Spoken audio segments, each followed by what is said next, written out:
నమస్తే, welcome to big talk. నేను మురళి. 10 ఏళ్లు ఎదురు లేకుండా రాష్ట్రాన్ని ఏలిన గులాబీ పార్టీ కాంగ్రెస్ దెబ్బకు కుదేలైంది. అధికారాన్ని కోల్పోయినా గెలిచిన ప్రజాప్రతినిధులను కూడా కాపాడుకోలేక ఉక్కిరిబిక్కిరవుతోంది. ఇప్పటికే 7 బీఆర్ఎస్ ఎమ్మెల్యేలు, 6 ఎమ్మెల్సీలు కారు దిగి హస్తం గూటికి చేరారు. మిగిలిన వాళ్ళు కూడా కాంగ్రెస్ వైపే క్యూ కడుతున్నారు. దీంతో బీఆర్ఎస్ ఆత్మరక్షణలో పడింది. కాంగ్రెస్ తీరును సవాల్ చేస్తూ ఇప్పటికే కోర్టును ఆశ్రయించింది. మరోవైపు రాష్ట్రపతికి, రాజ్యసభ చైర్మన్ కూడా కంప్లైంట్ చేసేందుకు సిద్ధమైంది. ఈ నేపథ్యంలో బీఆర్ఎస్ వర్కింగ్ ప్రెసిడెంట్ కేటీఆర్ కాంగ్రెస్పై చేసిన వ్యాఖ్యలు ఇప్పుడు చర్చనీయాంశంగా మారాయి. చేరికలను ప్రోత్సహిస్తూ కాంగ్రెస్ రాజ్యాంగ ఉల్లంఘనకు పాల్పడుతోందన్నారు. పార్లమెంట్లో రాహుల్ గాంధీ రాజ్యాంగాన్ని చూపిస్తారు కానీ ఆ రాజ్యాంగాన్ని ఫాలో అవ్వరంటూ విమర్శించారు. తమ ఎమ్మెల్యేలను కాంగ్రెస్ వేధిస్తోందని, అందుకు వడ్డీతో సహా తిరిగిస్తామని కేటీఆర్ హెచ్చరించారు. ఇంతకు కేటీఆర్ కోరుతున్నట్లు ఫిరాయింపులు చేసిన ప్రజాప్రతినిధులను డిస్క్వాలిఫై చేయడం సాధ్యమేనా? అలాంటి చట్టం కావాలని బీఆర్ఎస్ కోరుతోందా? ఇదే అంశాన్ని గురించి ఇవాల్టి బిగ్ టాక్లో చర్చిద్దాం.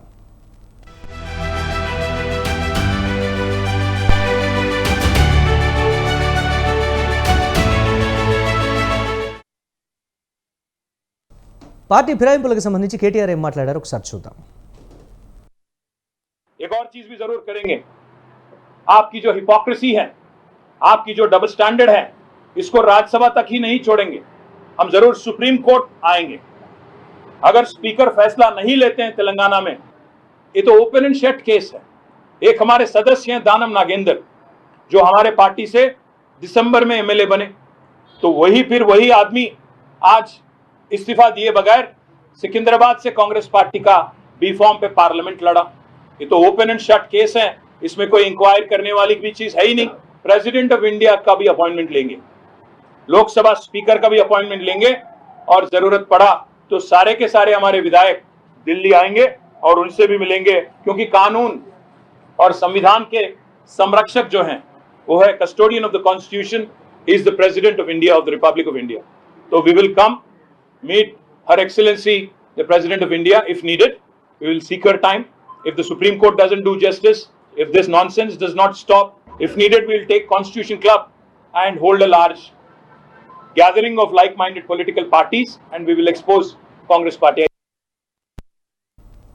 పార్టీ ఫిరాయింపులకు సంబంధించి రాజ్యాంగ ఉల్లంఘనకు కాంగ్రెస్ పార్టీ పాల్పడుతోంది, వేధిస్తోంది అనేటువంటి మాట కేటీఆర్ అయితే చెప్తున్నారు. మీరు చూపిన దారిలోనే మేము వెళ్తున్నామని ఇటు కాంగ్రెస్ సీనియర్ నేతలు కూడా చెప్తున్నటువంటి పరిస్థితి ఉంది. మొత్తం మీద ఢిల్లీ స్థాయిలో కూడా ఈ అంశాన్ని లేవనెత్తి పూర్తి స్థాయిలో కూడా దీనికి సంబంధించినటువంటి ఉల్లంఘనలు జరుగుతున్నాయని దేశవ్యాప్తంగా కూడా కాంగ్రెస్ పార్టీ తీరుని ఎండగట్టేటువంటి ప్రయత్నం అయితే బీఆర్ఎస్ చేస్తున్నటువంటి పరిస్థితి ఉంది. చూద్దాం నిజంగా దీనికి సంబంధించి ఏ విధమైనటువంటి పరిణామాలు రాష్ట్రంలో ఉంటాయి అనేది.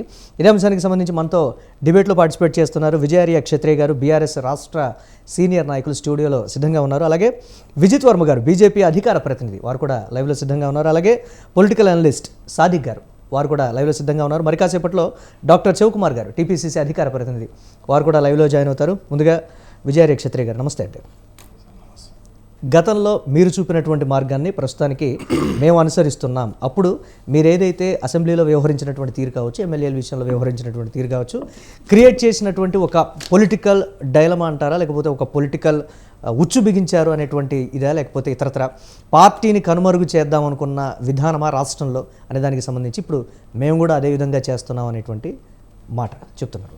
అయితే నేటి ఈ చర్చాగోష్ఠికి ఇచ్చేసినటువంటి ప్యానలిస్టులకు, అలాగే పరిశీలకులు, మరి అలాగే మీకు, మన స్వతంత్ర వ్యూవర్స్ అందరికీ కూడా బీఆర్ఎస్ పార్టీ తరఫున నమస్సుమంజలు తెలియజేస్తూ, అయితే కాంగ్రెస్ తాము ఇచ్చిన 420 దొంగ హామీలను ఎలా తప్పించుకోవాలనే ఏకైక ఉద్దేశంతో, ఒక ఉద్దేశపూర్వకంగా, ఒక ప్రణాళికాబద్ధంగా వాళ్ళు మెల్లమెల్లగా, ఎందుకంటే ప్రజల దృష్టిని దీనిపైకి మళ్లించి వాళ్ళ హామీలు అడగొద్దు. ఆగస్టు 15 వరకు వాళ్ళు టైం పెట్టారు కదా, సంథింగ్ హామీలు అడగొద్దు, అప్పటి వరకు ఏ విధంగా లాక్కెళ్ళాలి అనే ఏకైక ఉద్దేశంతో ఇదంతా ట్రెండ్ సెట్టింగ్ చేస్తాం. దీన్ని ట్రెండ్ సెట్టింగ్ అంటారు. అయితే ఇందులో భాగంగా మీరు చూపెట్టిన బాట అనేది మేము దాన్ని ఒప్పము. ఎందుకనంటే మేము చూపెట్టలేదు. గత కాలంలో మరి రాజశేఖర రెడ్డి గారు ఉన్న సమయంలో 26 మంది ఎమ్మెల్యేలు మా టీఆర్ఎస్ వాళ్ళు ఉంటే 10 మందిని చీల్చినటువంటి చరిత్ర కాంగ్రెస్ది. దానికి టిట్టెట్టాటుగా 100% మేము రాజ్యాంగబద్ధంగా ఎల్పీలను మేము విలీనం చేసుకున్నమే తప్పిస్తే వస్తే మేము ఎవరింటికి పోలేదు, ఎమ్మెల్యేల దగ్గరికి ఎంపీల దగ్గరికి పోయి బతిమలాడి కాళ్ళు మొక్కి డబ్బులు ఇస్తామని చెప్పి ఇవన్నీ మేము చేయలేదు. మేము రాజ్యాంగబద్ధంగా శిష్టాచారం ప్రకారంగా చేసినాం. ఎక్కడ కూడా ఎవరి విలువలకు హాని కలగకుండా ఉన్నటువంటి నేతలు తమ వైపు తిప్పుకోవడం తప్పంటారా? అసలు మేము ఏమంటున్నామండి, ఇప్పుడు ఈరోజు మీరు చూడండి, ఎమ్మెల్యేలు ఎంపీలకు వాళ్లకు కొన్ని విచక్షణ అధికారాలు ఉంటాయి. వాళ్ళ ఇష్టానుసారంగా పోవచ్చు, కానీ రాజీనామా చేసి పోవాలి. ఇది రాజ్యాంగం మనకు చెప్తుంది. అన్నప్పుడు మొన్న కాంగ్రెస్ మరి రాహుల్ గాంధీ గారు మరి ఆయన ఇచ్చిన హామీలు 5 హామీలలో మరి రాజ్యాంగాన్ని కాపాడుతాము, మేము పార్టీ ఫిరాయింపులను ఎట్టి పరిస్థితులలో మేము స్వాగతించమని చెప్పి, అలాగే దాన్ని బలోపేతం చేస్తామని చెప్పి రాహుల్ గాంధీ గారు అటు మళ్ళీ ఇక్కడ రేవంత్ రెడ్డి గారి సమక్షంలో ప్రజల సమక్షంలో విడుదల చేసిండు మేనిఫెస్టో విధి విధానాన్ని, కాంగ్రెస్ విధి విధానాన్ని.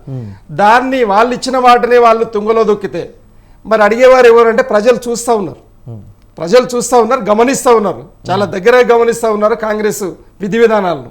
అంటే మేమేదో మరి మా బాధ కొలది కాకుండా 1కి 2 ఇస్తాము, 2కి 3 ఇస్తాము, 3కి 4 ఇస్తామని మేము భ్రమపడి కాంగ్రెస్ కోట్లేస్తే ఈరోజు 7 నెలల కాలం నుండి మరి ఇచ్చిన హామీలను తుంగలో దొక్కి ఈరోజు చిల్లర రాజకీయాలు చేస్తున్నారు, ప్రజలు గమనిస్తూ ఉన్నారు. కాబట్టి మాకు ఎలాంటి చింత లేదు. మా నాయకుడు చాలా క్లారిటీగా ఉన్నాడు, అయ్యా ఉండే వాళ్ళు ఉండండి, పోయే వాళ్ళు పొండి, ఏ గూటి పక్షి ఆ గూటికి చేరుతుంది. కాబట్టి మేము దాని గురించి చింత చేయట్లేదు. మా కార్యకర్తలు మేము బలంగా ఉన్నాం, మాకు ప్రధాన ప్రతిపక్ష హోదా ఇచ్చిండ్రు కాబట్టి మేము దాన్ని ఖచ్చితంగా నిర్వహిస్తాం. మీరు రేపు పొద్దుగల ఒకటండి, వాళ్ళకి దమ్ము ధైర్యం ఉంటే ఎల్పీలను విలీనం చేసుకోవాలి కదా. ఉక్కిరి బిక్కిరి అవుతుంది ఉక్కిరి బిక్కిరి అవుతుంది రేవంత్ రెడ్డి గారా? మీరు గమనించాలి. 17 సార్లు ఢిల్లీకి వెళ్ళి వచ్చినటువంటి రేవంత్ ఎందుకు పోయిండు? ఒక్కసారి ఒక ముఖ్యమంత్రి పోతే ఆయన మొత్తం సైన్యం అంతా పోతే 2.5 కోట్ల రూపాయలు ఖర్చు వస్తుంది. ప్రజాధనాన్ని మరి ఎందుకు నువ్వు ఖర్చు చేస్తా ఉన్నావు? ఢిల్లీతో నీకు ఏంటి సంబంధాలు?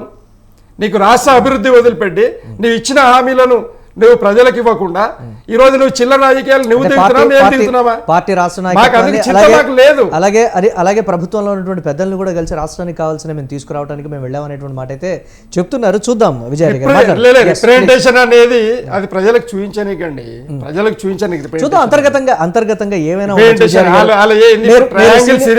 ట్రయాంగిల్ లో ప్రతి రాజకీయ పార్టీ మోదీ గారు, రేవంత్ రెడ్డి గారు, మళ్ళీ చంద్రబాబు నాయుడు గారి ట్రయాంగిల్లో ఈరోజు గత కాలంలో 1940 నుండి కుట్ర పన్నితే 2014లో ఛేదించడం జరిగింది.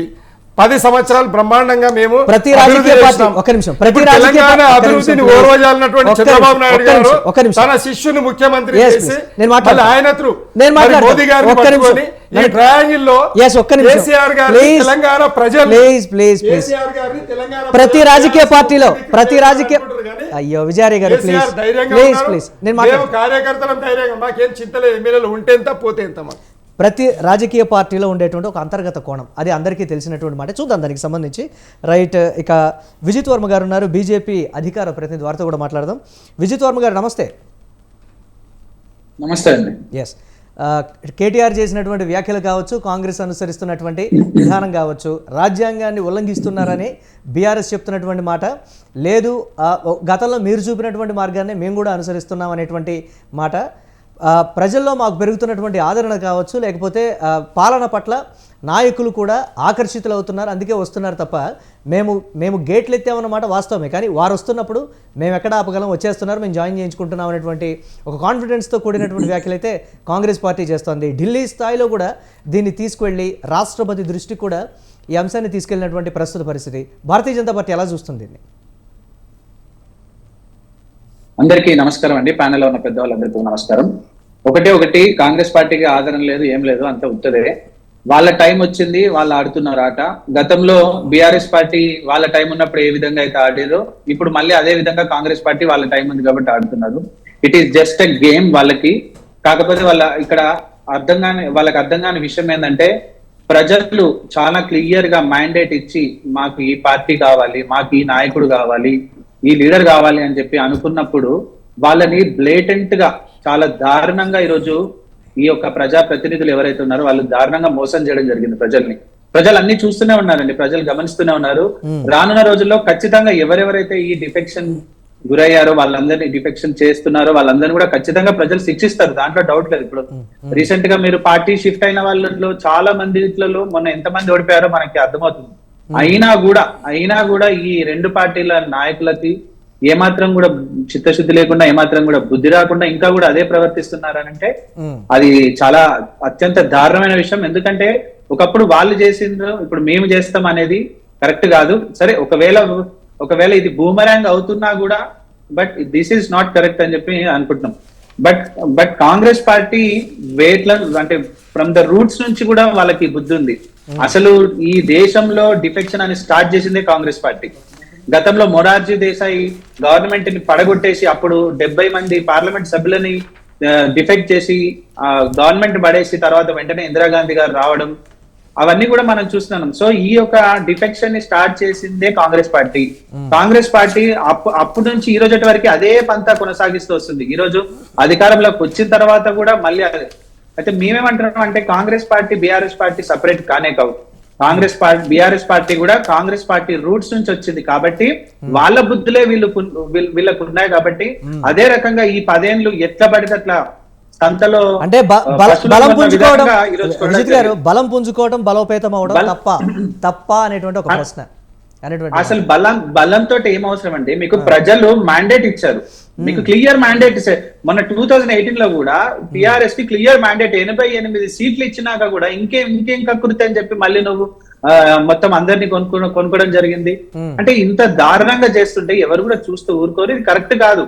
అందుకని ఈసారి ప్రజలు వాళ్ళకి గట్టి బుద్ధి చెప్పారు. ఇది అత్యంత దారుణంగా ఈ రోజు బీఆర్ఎస్ పార్టీ చేసింది. ఈ రోజు వీళ్ళు కాంగ్రెస్ పార్టీ చేస్తుంటే అయ్యో మీరు ఇట్లా చేస్తారా, మరి ఆనాడు మీ బుద్ధి ఎక్కడికి పోయింది? ఆ రోజు మీరు 88 సీట్లు వచ్చిన తర్వాత ఈ విధంగా ఈ రోజు బీఆర్ఎస్ పార్టీ వాళ్ళకి ఇట్ ఈస్ జస్ట్ బూమరాంగ్ అండి, వెరీ క్లియర్. సో ఈ రోజు వచ్చేసి మాకు అన్యాయం జరిగింది, వీళ్ళు రాంగ్ చేస్తున్నారు. మరి ఆ రోజు మీకు అంత క్లియర్ మ్యాండేట్ ఉన్న తర్వాత కూడా మీరు ఎందుకు ఇంకా కూడా బలం కావాలి అపోజిషనే ఉండొద్దు, మొత్తం తొక్కి పట్టేస్తా నేను ఏది చెప్తే అదే అని ఒక ఆటోటేరియన్ గవర్నమెంట్ ని ఈ రోజు నడిపించినందుకు ఈ రోజు ఖచ్చితంగా శిక్ష పడుతుంది. బట్ కాంగ్రెస్ ఏదైతే చేస్తుందో అది 100% కరెక్ట్ కాదు. ప్రజలు ఏదైతే మ్యాండేట్ ఇచ్చారో ఆ మ్యాండేట్ పరంగా వెళ్ళాలి తప్ప ఈ రోజు ప్రతి ఒక్కరు నేను గవర్నమెంట్ లో ఉన్నా, నేను కొనుక్కుంటా అని చెప్తే రేపటి రోజు ఖచ్చితంగా తిరిగి మళ్ళీ మీకు కూడా బూమరాంగ్ అయ్యే అవకాశం 100% ఉంది. సో ఈ విధంగా డే 1 నుంచి కూడా కాంగ్రెస్ పార్టీ కాన్స్టిట్యూషన్ లో ఏది పొందుపరిచినా సరే దాంట్లో ఉన్న లూప్ హోల్ ని పట్టుకొని ఏ విధంగా అయితే ఈ రోజు మనము అన్యాయం చేయొచ్చు, ఏ విధంగా అయితే ఈ రోజు అవినీతి చేయొచ్చు, కరప్షన్ చేయొచ్చు అన్న అన్ని విధాలుగా ఆలోచన చేసి ఈ విధంగా చేయడమే తప్ప వాళ్ళకి ఇంకొక ధ్యేయం లేదు. ఈరోజు అనేక విధాలుగా 6 హామీలతోటి ఈరోజు రావడం జరిగింది పార్టీ అధికారంలోకి.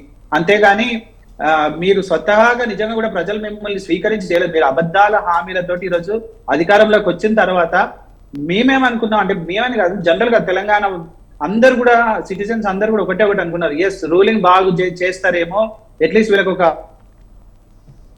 అవకాశం ఇచ్చాము, ఈసారి రూలింగ్ బాగా చేస్తారేమో అని అనుకున్నాం. బట్ సేమ్ అదే పంత, అదే స్టైలు, అదే కథ, అదే అవినీతి, అదే కరప్షన్, మళ్ళీ అదే రకంగా ఈ రోజు ఫాల్స్ స్టేట్మెంట్స్, అబద్ధాల ప్రచారం, ఇది తప్ప ఇంకో కాంగ్రెస్ పార్టీకి ఇంకొకసారి కాదు అని చెప్పి ఈరోజు కాంగ్రెస్ పార్టీ రైట్ చూద్దాం మాట్లాడదాం దీనికి సంబంధించి.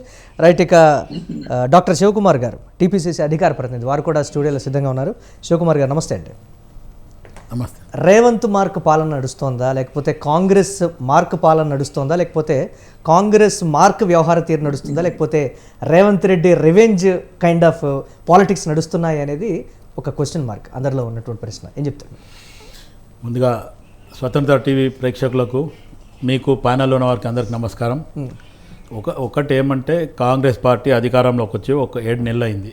కానీ ఆ కాంగ్రెస్ పార్టీ అధికారంలోకి రాగానే ఇటు బీఆర్ఎస్, బీజేపీ కాంగ్రెస్ పార్టీ ప్రభుత్వాన్ని కూలదోస్తాం, ఇది మెయిన్ ఎజెండా.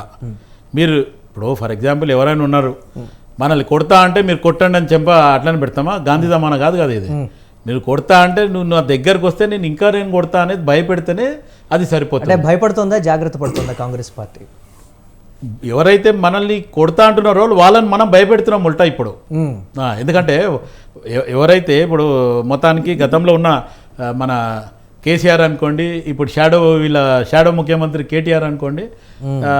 పరిస్థితులు ఏంటంటే మీరు నేర్పిన విద్య నీరజాక్ష అన్నట్టు గతంలో మొత్తానికి పార్టీ ఫిరాయింపుల చట్టంని కానీ అన్ని తుంగలో తొక్కి ఇష్టం వచ్చినట్టు వ్యవహరించి ఒక ప్రగతి భవన్ ఫామ్ హౌస్లో వండుకొని చేసిన ముఖ్యమంత్రి కేసీఆర్ ఉండే.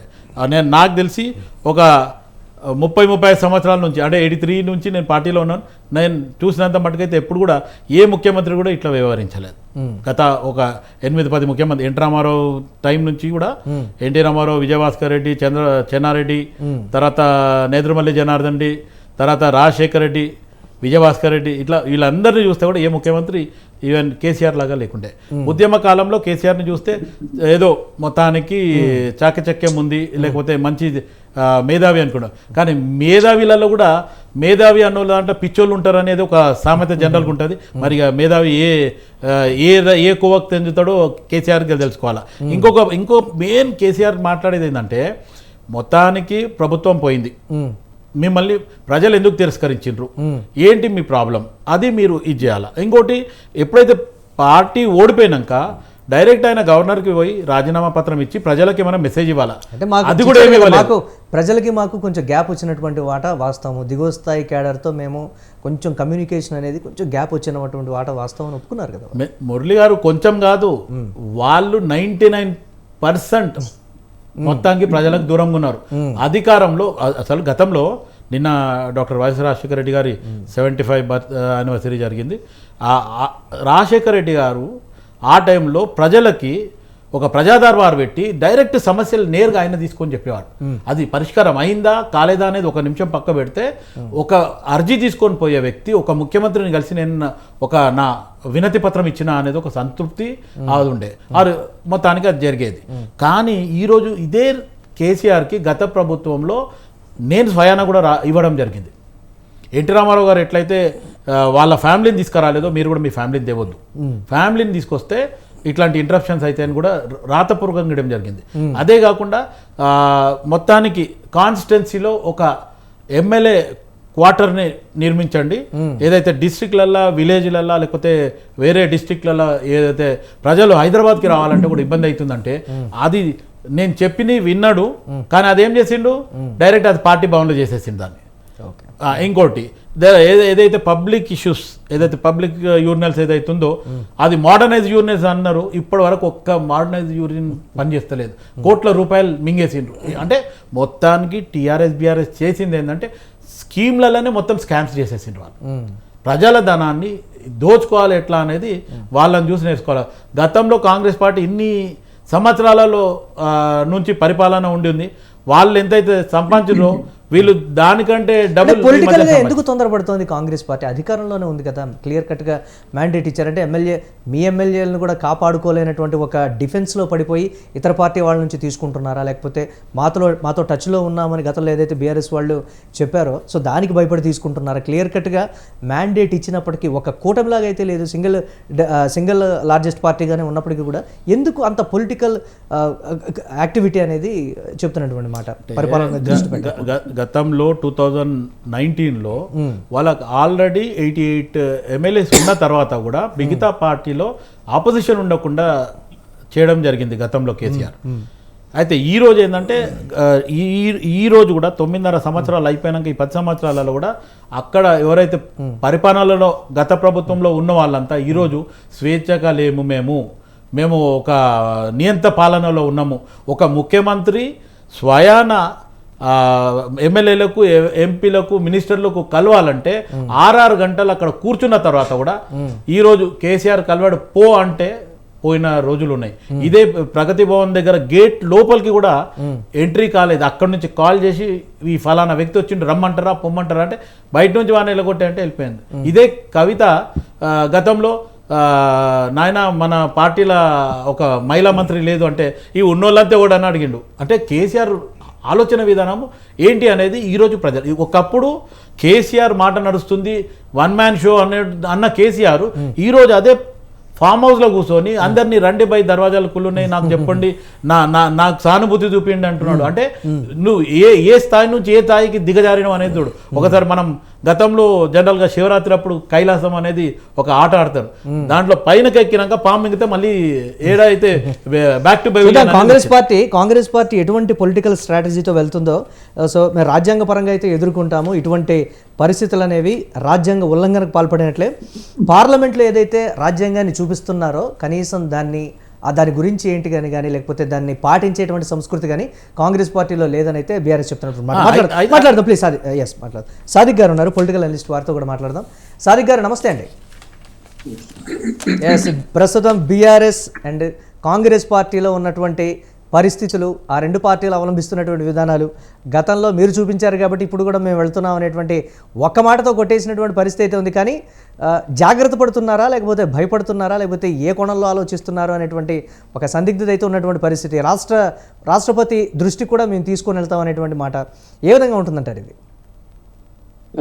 చాలా ఇంట్రెస్టింగ్, ఆసక్తికరంగా వీళ్ళ మాటలు ఉన్నాయి.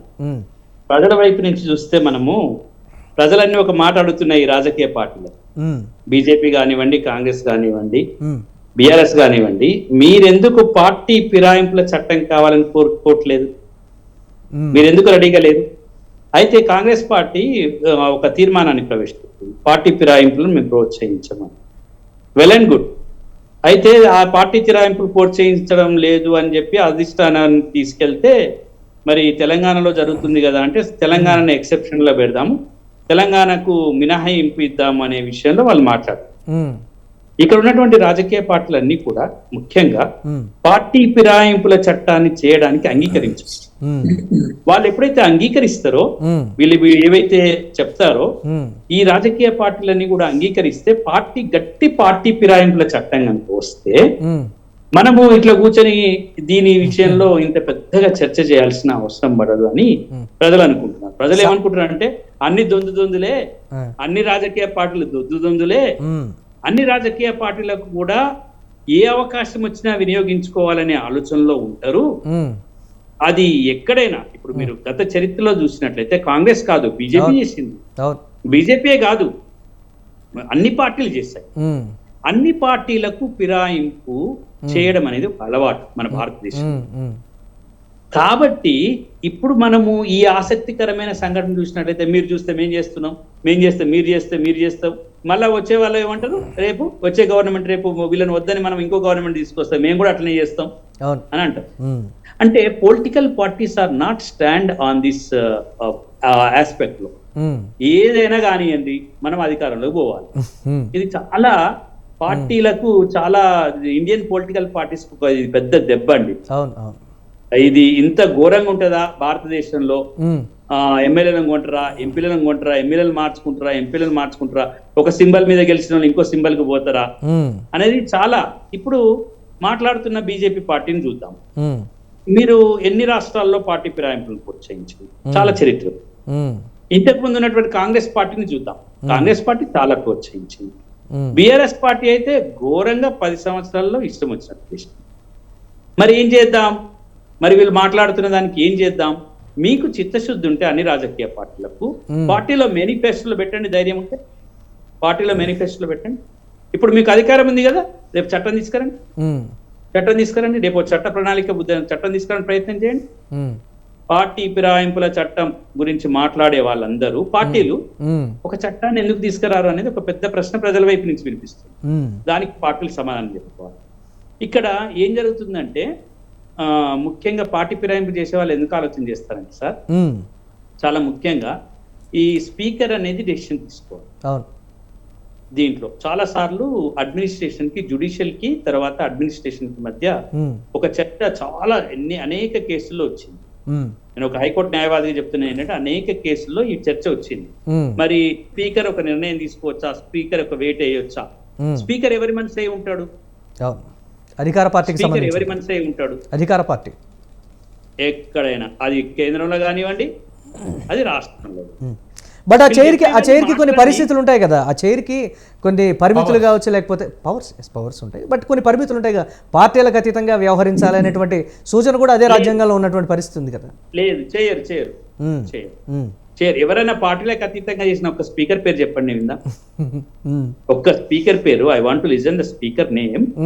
ఎవరు పార్టీలకు అతీతంగా చేసింది లేదు. అది కామన్ గా మన భారతదేశ ప్రజలందరూ గమనిస్తున్నారు. Practice is the most important then what is return in the Indian constitution.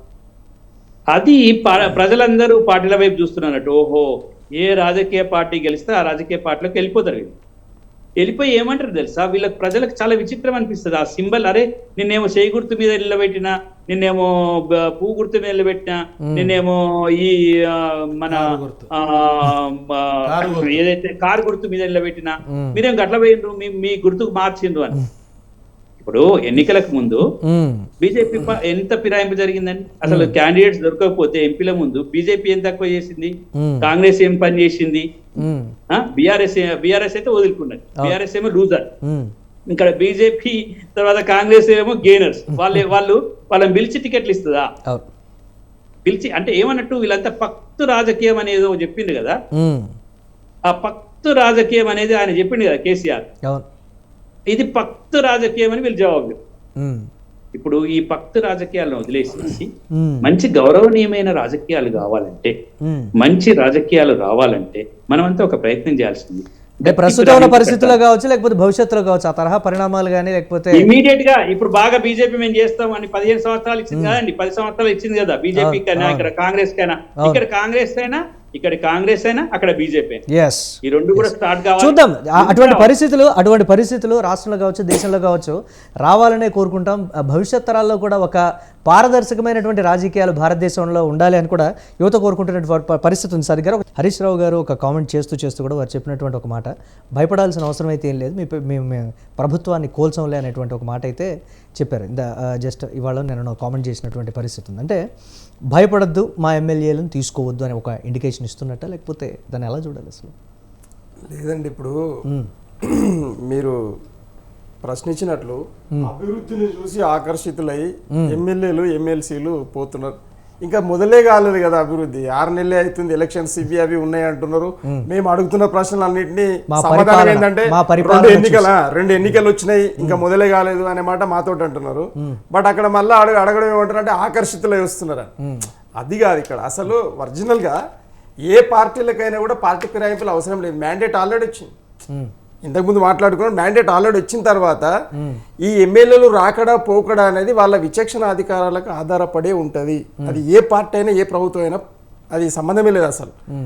దాన్ని పక్కదారి పట్టియడం అనేది ఈడ క్వశ్చన్ ఏంది అని అంటే, రాజ్యాంగబద్ధంగా మీరు ఏమన్నా చేయండి కానీ రాజ్యాంగబద్ధంగా చేయండి అనడంలో తప్పు లేదు కదా మాది.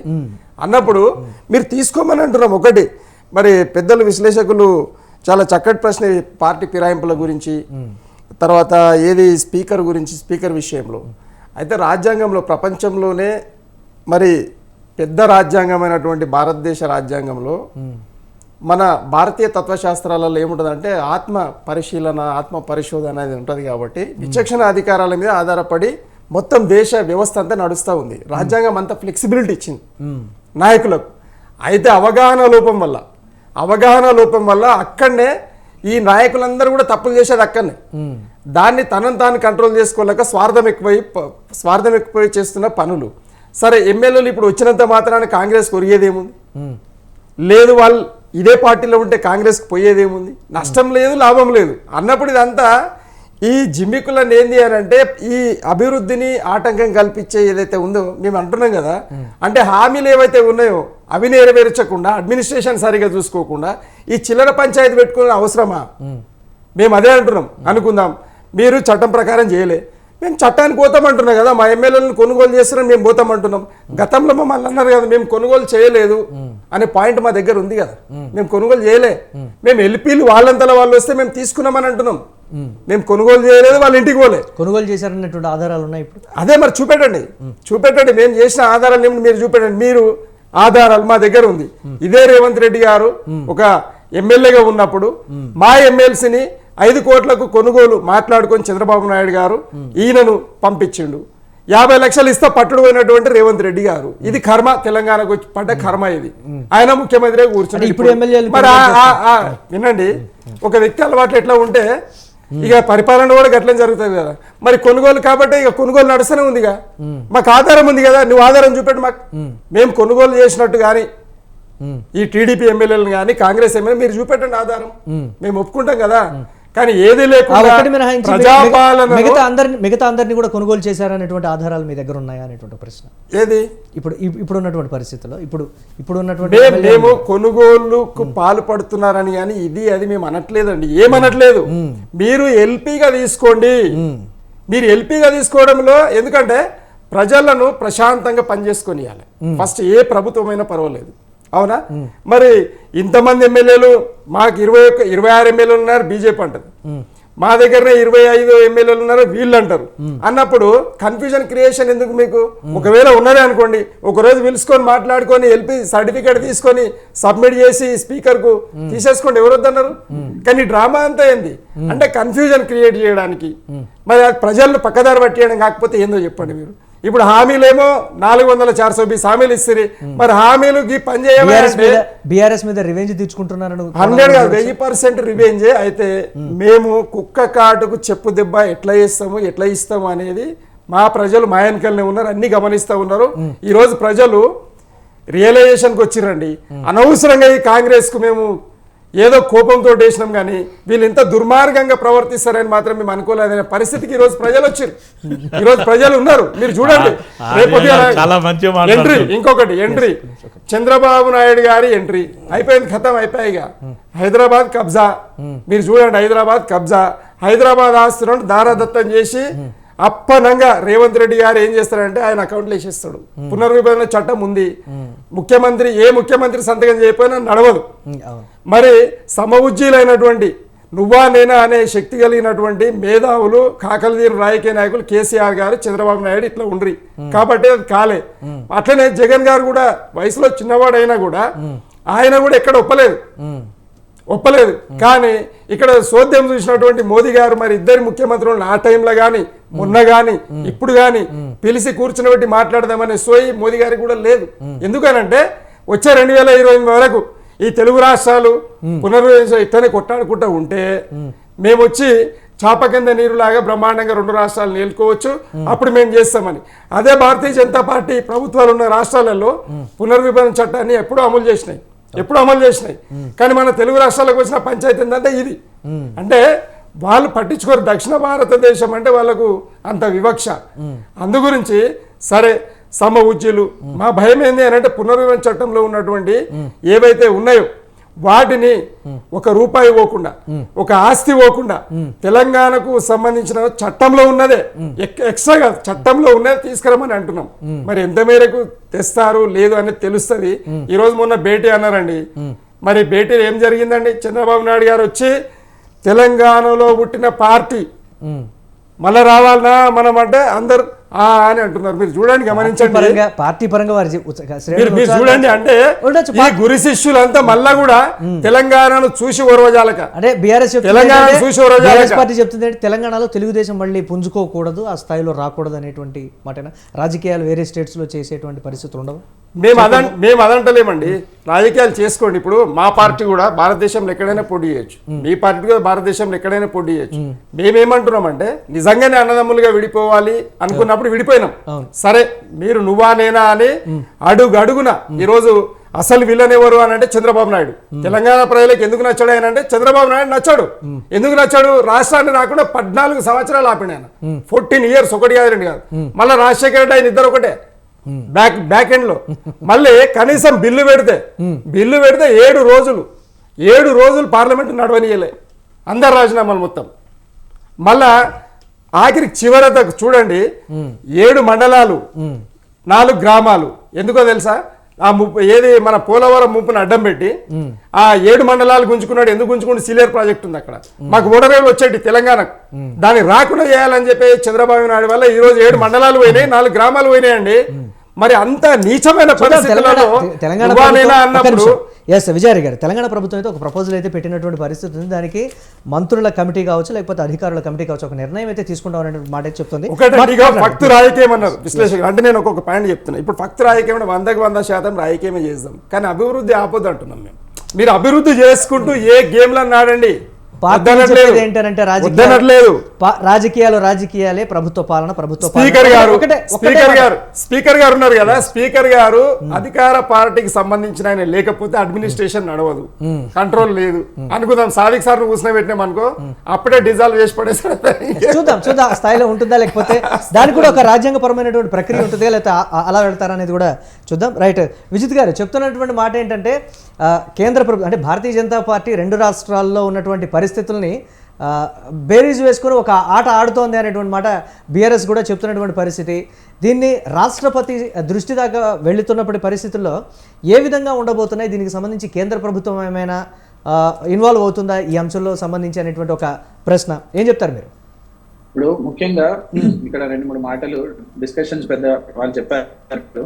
దాంట్లో సాదిక్ గారు కూడా చెప్పారు ఏంటంటే బీజేపీ డిఫెక్షన్ చేయలేదా. ఎస్ వర్మ గారు, మీ కెమెరా, మీ మొబైల్ రొటేట్ చేయండి ప్లీజ్, ల్యాండ్స్కేప్లో పెట్టండి. అట్లాగే ఉంది. వీడియో వస్తలేదు సుజిత్. ఓకేనా? ఎస్ ప్లీజ్ ఒకసారి మళ్ళీ మీరు, ఎస్ వీడియో ఆఫ్లో ఉంది ప్లస్. ఓకేనా? ఎస్ ఓకే రైట్, ఇక్కడ వస్తుంది. ఎస్ ప్లీజ్ కంటిన్యూ విజిత్ గారు. సో యా, అయితే ఇక్కడ 2-3 అంశాలు లేవనెత్తారు. దాంట్లో ముఖ్యంగా ఒక విషయం ఏంటి అంటే భారతీయ జనతా పార్టీ ఈ యొక్క భారతదేశంలో ఏకైక పార్టీ నిజంగా కూడా మన రాజ్యాంగాన్ని రెస్పెక్ట్ చేసే, కాన్స్టిట్యూషన్ రెస్పెక్ట్ చేసే ఏకైక పార్టీ భారతీయ జనతా పార్టీ. ఎందుకు నేను అట్లా అంటున్నానంటే ఈ యాంటీ డిఫెక్షన్ లాలో ఉన్న ఈ చట్టంలో ఉన్న ప్రతిదీ కూడా ఈరోజు బీజేపీ 100% పాటిస్తుంది. సో ఈ రోజు భారతీయ జనతా పార్టీలోకి వచ్చిన ఎవరైనా కూడా మేము ఒకటి చెప్తున్నాం, రిజైన్ చేసి మా పార్టీలోకి రండి అని చెప్తున్నాం. మొన్న బండి సంజయ్ గారు కూడా ఒకటి చెప్పారు, మాకు ఇప్పుడే కాదండి, లాస్ట్ టైం కూడా మా పార్టీలోకి ఎమ్మెల్యేలు వస్తారని చెప్పారు. బట్ అయినా కూడా మేము ఏమన్నాం, మా పార్టీలోకి రావాలంటే రిజైన్ చేసి రావాలి అని చెప్పాము. మేము చెప్పింది ఏదైతే ఉందో అది చేసి కూడా చూపించాం. కోమటిరెడ్డి గారు రిజైన్ చేసి మా పార్టీలోకి రావడం జరిగింది. ఈటల రాజేందర్ గారు మా పార్టీలోకి రిజైన్ చేసి రావడం జరిగింది. సో ఆ విధంగా ఈరోజు 100% యాంటీ డిఫెక్షన్ లా చట్టంలో ఉన్న అన్ని పొందుపరిచిన అన్నిటిని కూడా ఈరోజు భారతీయ జనతా పార్టీ 100% ఈరోజు దాన్ని పాటిస్తుంది. దాంట్లో ఎటువంటి డౌట్ లేదు. సరే మిగతా స్టేట్స్ లో చేశారా చేయలేదా, మిగతా స్టేట్స్ లో కూడా చేశారు కదా. మిగతా స్టేట్స్ లో కూడా ఈరోజు లాలో ఉన్న సెకండ్ పారాగ్రాఫ్ లో ఉన్న దాని ప్రకారం సబ్సెక్షన్ 2 ప్రకారం ఈరోజు 2/3 మెజారిటీ వస్తే మర్జ్ చేయొచ్చు పొలిటికల్ పార్టీని వేరే పార్టీలో అన్న దాని ప్రకారంగా ఈరోజు మర్జ్ జరిగింది తప్ప ఎక్కడ కూడా beyond the law Bharatiya Janata party వెళ్ళలేదు. మీరు మధ్యప్రదేశ్ లో చూసుకున్నా, మహారాష్ట్రలో చూసుకున్నా, ఈవెన్ శివసేన షిండే గారి వర్గమైనా సరే, ఏదైనా సరే ఈరోజు 2/3 majority 100% 2/3 majority political party merge చేసే విధంగా వెళ్ళాను తప్ప ఇంకో రకంగా లేదు. అండ్ మధ్యప్రదేశ్ లో కూడా 28 మెంబర్స్ 2020లో 28 మెంబర్ ఎమ్మెల్యేని బీజేపీ తీసుకొని వాళ్ళని రిజైన్ చేసి మళ్ళీ బై ఎలక్షన్ లో పోటీ చేస్తే మాకు 19 సీట్లు వచ్చాయి. అదే విధంగా కర్ణాటకలో కూడా. సో ఎక్కడైనా సరే తీసుకున్నాము, మాకు 2/3 మెజారిటీ లేదు అంటే ఖచ్చితంగా రిజైన్ చేసి పొలిటికల్ పార్టీలో ఉన్న లీడర్స్ వాళ్ళందరినీ కూడా రిజైన్ చేసి మళ్ళీ ఎలక్షన్ కి వెళ్ళుమానంటే ప్రజలు ఆశీర్వదిస్తే, వాళ్ళు క్లియర్ మ్యాండేట్ ఇస్తేనే దాని ప్రకారం ఈరోజు భారతీయ జనతా పార్టీ నడుస్తుంది.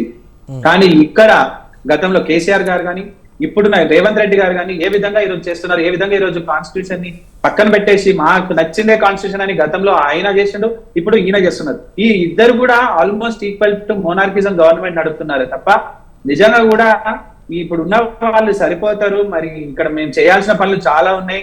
కాంగ్రెస్ పదే చెప్తుంది, బీజేపీ పదే చెప్తుంది, గత బీఆర్ఎస్ ప్రభుత్వం కొన్ని లక్షల కోట్లు ఈరోజు మన రాష్ట్రాన్ని అప్పులపాలు చేసింది. మరి వాటన్నిటిని ఈ రోజు తీర్చే ప్రయత్నం, మళ్ళీ రాష్ట్రాన్ని సరైన పద్ధతిలో పెట్టే ప్రయత్నం మేము చేస్తామన్నది లేకుండా ఎంతసేపు భారతీయ జనతా పార్టీ కాంగ్రెస్ పార్టీ విజిత్ గారు ఒక నిమిషం, కాంగ్రెస్ పార్టీ భయాందోళన.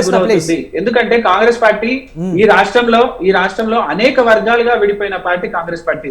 ఒక్కొక్క జిల్లాకి ఒక్కొక్క కాంగ్రెస్ పార్టీ ఉంది ఈ రాష్ట్రంలో. ఖమ్మం లాంటి జిల్లాలో అయితే 2-3 కాంగ్రెస్ పార్టీలు ఉన్నాయి. సో అది నాయకుల దానికి సంబంధించి ఒకటే ప్రశ్న, దీన్ని భారతీయ జనతా పార్టీ ఎలా చూస్తుంది అంటే రాష్ట్రంలో రాజకీయాలు నడుస్తున్నాయా, లేకపోతే రివెంజ్ రాజకీయాలు, ప్రతీకార రాజకీయాలు నడుస్తున్నాయి అనేటువంటి కోణంలో చూస్తుంది, ఎలా చూస్తుంది? ఖచ్చితంగా ఈ రాష్ట్రంలో రాజకీయము చాలా అత్యంత దారుణంగా జరుగుతుంది. పాలిటిక్స్ అనేది ఈరోజు అన్నిట్లలో కన్నా ఉన్న దాంట్లలో పెద్ద సేవ చేసే పార్టీ ఏదైనా ఉంది అని అంటే ఈరోజు రాజకీయం. అటువంటి పాలిటిక్స్ అన్నిటిని కూడా కంప్లీట్ గా డిస్ట్రాక్ట్ చేసేసి, నాశనం చేసేసి, దేనికి పనికి రాకుండా ఓన్లీ లీడర్స్ ని తీసుకోవాలి. నన్ను ఆ రోజు ఇబ్బంది పెట్టారు, నేను ఈ రోజు ఇబ్బంది పెడతా, నీ పార్టీని లేకుండా చేస్తా, నీ పార్టీని భూస్థాపితం చేస్తా అన్న ఆలోచనతోటి 100% ఇది రివెంజ్ పాలిటిక్స్ చేస్తున్నారు, దాంట్లో డౌట్ లేదు. అండ్ ఇంకొకటి, ఇప్పుడు వీళ్ళకు ఉన్న దాంట్లో ఇవన్నీ కూడా ఆలోచన చేసి నిజంగా కూడా డెవలప్మెంట్ చేయాలి. రేపటి రోజు మీరు August 15th కి అంతకంటే ముందే ఇస్తాను, గెలిచిన తర్వాత 2 రోజులకే మీరు రుణమాఫీ చేస్తా అన్నారు, అది లేదు, August 15th కి ఇస్తా అన్నారు. అంటే వాళ్ళు పార్లమెంట్ చెప్తున్నటువంటి మాట ఒక నిమిషం ఒక బ్రేక్ తీసుకుందాం, మాట్లాడతాను నేను మళ్ళీ మీతో. ఒక బ్రేక్ తీసుకుందాం. రివెంజ్ పాలిటిక్స్ లేకపోతే ఇతరత్ర పాలిటిక్స్ అనే సంగతి పక్కన పెడితే మాత్రం అప్పుడు పార్లమెంట్ ఎన్నికలు వచ్చినాయి అనేటువంటి ఒక మాట చెప్తోంది. ఇప్పుడు దీర్ఘకాలిక ప్రణాళికలో భాగంగా విధ్వంసమైనటువంటి రాష్ట్ర ఆర్థిక పరిస్థితుల్లో భాగంగా ఇప్పుడు ఒక ప్రణాళిక సిద్ధం చేసుకున్నాం అనేటువంటి మాట అయితే కాంగ్రెస్ చెప్తోంది. శివకుమార్ గారు, ఎన్ని రోజుల పాటు ఈ రాజకీయ చదరంగం నడుస్తుంది అనేటువంటి ఒక ప్రశ్న అయితే, ఎప్పుడు ఆపుతుంది అనేటువంటి ఒక మాట, లేకపోతే ఖాళీ చేయడమే టార్గెటా అనేటువంటి ఒక వేవ్ తోటి ముందుకెళ్తుందా అనేటువంటి ఒక క్వశ్చన్, ఏం చెప్తుంది కాంగ్రెస్ పార్టీ? ముట్టి గారు, మొత్తానికి పార్టీ ఏదైతే కాంగ్రెస్ పార్టీ అధికారంలోకి వచ్చిన తర్వాత ముఖ్యమంత్రి రేవంత్ రెడ్డి గారు కానీ కాంగ్రెస్ పార్టీ కానీ ఒకటి ఏంటంటే ప్రజలకు ఇచ్చిన హామీలని పూర్తి చేయడం ఖాయం. ఎందుకంటే ప్రభుత్వంలో ఏం డోకా లేదు. కానీ వీళ్ళు ఏదైతే మేము పార్టీని కూలదోస్తామన్నందుకు మేము అక్కడ కూడా దృష్టి పెట్టాల్సి వస్తుంది తప్ప అవసరం లేదు. మాకు ఆల్రెడీ మ్యాండేట్ ఉంది కాబట్టి ఇది మొత్తానికి ఒక్కటి కాదు, 2 పార్టీలు. నేను గతంలో కూడా ఒక డిబేట్లో చెప్పడం జరిగింది. ఈరోజు నరేంద్ర మోదీ గారు కానీ ఇటు కేసీఆర్ గారు కానీ, కేసీఆర్ సొంత కూతురు గురించి మాట్లాడడం లేదు. గతంలో కాంగ్రెస్ పార్టీ వేలెత్తి చూపించిన తర్వాతనే ఎమ్మెల్యే ఎలక్షన్స్లో ఇది జరిగింది తప్పు, ఇది వీళ్ళిద్దరిది లోపంపదకరం అన్నందుకు కవితను తీసుకుపోయి లోపలేసిండ్రు. వాళ్ళు ఏమనుకున్నారు, ఆ కవితను లోపలేసినందుకు అట్లీస్ట్ ఈ మధ్యన ఏదైతే ఒప్పందంతో కవితను లోపలేసిండ్రు, ఇటు బీఆర్ఎస్కి వీళ్ళ ఓట్ ట్రాన్స్ఫర్ అయింది.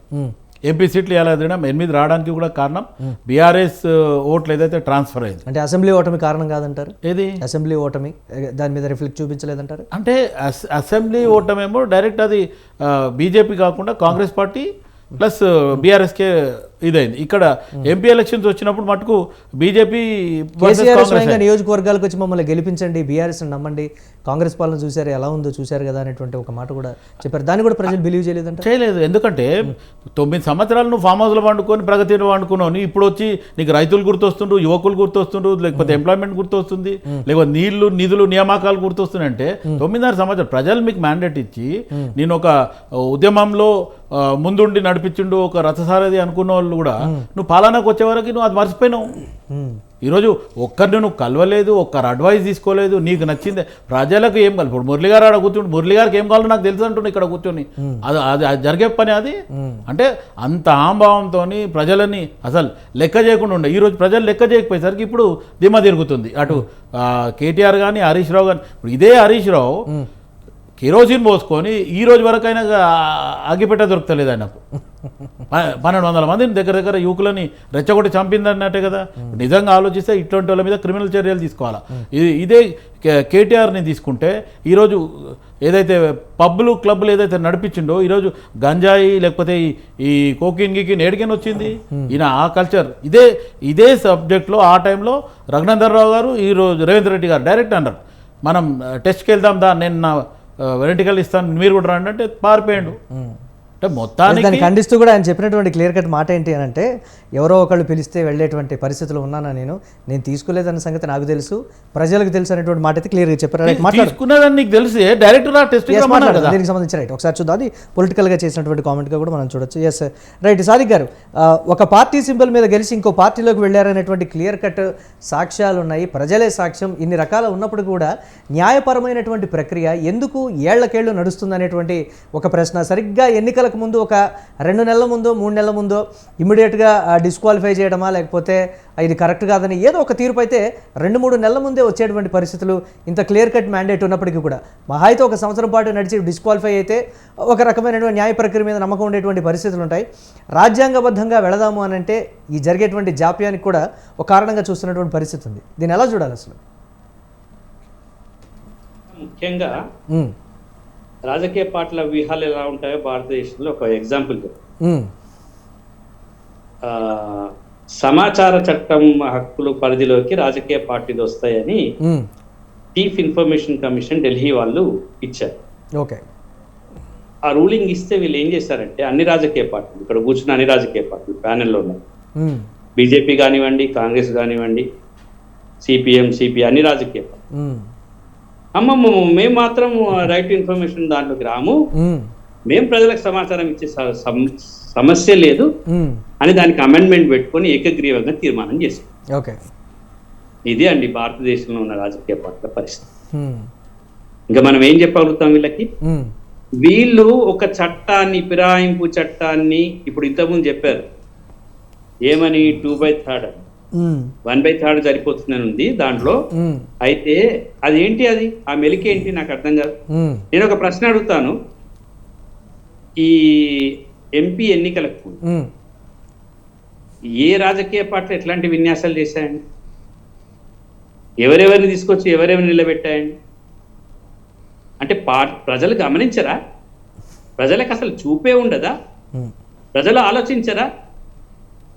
ఏ ప్రాతిపదికన మీరు పార్టీ అభ్యర్థులు నిర్ణయిస్తున్నారు చెప్పగలుగుతారా? అది అడిగే ప్రశ్న, అది అడిగే అటువంటి ప్రశ్నకి సమాచార హక్కు చట్టం కింద మీరు ఈ పార్టీ కింద ఎట్లా ఇస్తారు, ఈ టికెట్ ఎట్లా ఇస్తున్నారు అని అడిగే హక్కులు లేకుండా చేసింది. అంటే ఏంటి, రాజకీయ పార్టీలు అన్నీ కూడా సమూలంగా, పార్టీలు అన్నీ కూడా ఎప్పుడైతే రాజకీయ ప్రక్షాళన కావాలి అని అనుకునేంత సంకల్పం లేనంత వరకు ఇది జరగదు. రాజకీయ పార్టీలన్నీ కూడా అధికారమే తన లక్ష్యంగా పనిచేస్తున్నాయి తప్ప మంచి సమాజాన్ని, మంచి రాజకీయాల్ని ప్రజలకు ఇవ్వాలనుకుంటే ఈ రోజు ఇక్కడ కూర్చున్న 4 ప్యానెల్లో ఉండమని చెప్పమనండి. ఈ రోజు మేము మా అధిష్టానానికి లెటర్స్ రాస్తాం, గట్టి బిల్లు కావాలి, ఫిరాయింపులు కావద్దు అని అనమనండి. అనరు. ఎందుకంటే మా అధిష్టానానికి వ్యతిరేకంగా మేము మాట్లాడాం. మా అధిష్టానం ఏం చెప్తుందంటే మేము ఎట్లా చెప్తే అధిష్టానం అట్లా. ప్రజలు చెప్పింది వినరా? అందుకోసమే వాళ్ళు ఎప్పుడు చెప్పినా 5 ఏళ్లకు ఒకసారి చెప్తారు కాబట్టి, సో దానికి సంబంధించి హామీలు ఇవ్వడం కానీ లేకపోతే ఆ కోణంలో చూసేటువంటి పరిస్థితులు అయితే ఉన్నాయి. Right right right. సాది గారు, ఆల్రెడీ ఫిరాయింపుల చట్టం ఉంది. ఆల్రెడీ రాజీవ్ గాంధీ గారు ఉన్నప్పటి నుంచి ఫిరాయింపుల చట్టం ఉంది. కానీ అది మాట్లాడివ్వండి. ఫిరాయింపుల చట్టం ఎంత బలహీనంగా ఉంది అంటే 5 ఏళ్ల వరకు పార్టీ మారిన ఎమ్మెల్యేని ఏమీ చేయలేము. ఎస్, ఒక న్యాయవాదిగా చెప్తున్నారు వారు. చూద్దాం దీనికి సంబంధించి ఎటువంటి పరిణామాలు ఉంటాయి. నిజంగా రాజ్యాంగపరమైనటువంటి ప్రక్రియ కావచ్చు, లేకపోతే పార్టీలు ఆ స్థాయిలో ఆ దిశగా అడుగు ముందుకు వేస్తాయో లేదో కూడా దీనికి సంబంధించి చూద్దాం. థ్యాంక్ యూ సారిక్ గారు, విజిత్ వర్మ గారు, విజయ క్షత్రియ గారు, అలాగే డాక్టర్ శివకుమార్ గారు బిగ్ టాక్ స్పెషల్ డిబేట్లో పార్టిసిపేట్ చేసినందుకు. ఇది వాళ్ళ బిగ్ టాక్. కీప్ వాచింగ్ స్వతంత్ర.